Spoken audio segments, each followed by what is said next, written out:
गुलाबी आंखें जो तेरी देखी। गुलाबी आंखें तो দেখিনি, তবে লাল চোখ দেখেছি, যাকে বলে জয় বাংলা। তবে রাজস্থানের জয়পুরকে দেখলে আপনার চোখ কিন্তু গোলাপি হয়ে যেতে পারে। বলেন কি? হ্যাঁ, ঠিকই বলছি, কারণ রাজস্থানের জয়পুরকে গোলাপি শহর বলা হয়। এই শহরের বেশিরভাগ উঁচু বাড়িগুলো গোলাপি পাথর দিয়ে তৈরি। শহরের কোনো এক বাড়ির ছাদ থেকে শহরটাকে এক ঝলক দেখলে আপনার মন একটাই কথা বলে উঠবে, গোলাপি শহর। মহারাজা জয় সিং দ্বিতীয় এই শহরটি প্রতিষ্ঠা করেন এবং তার নামেই এই শহরের নাম হয় জয়পুর।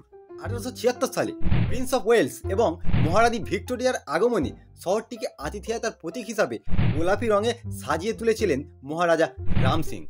6 জুলাই 2019 সালে ইউনেস্কো বিশ্ব ঐতিহ্য কমিটি জয়পুরকে তাদের বিশ্ব ঐতিহ্যবাহী স্থানগুলির মধ্যে ভারতের গোলাপি শহর হিসাবে অন্তর্ভুক্ত করেছেন।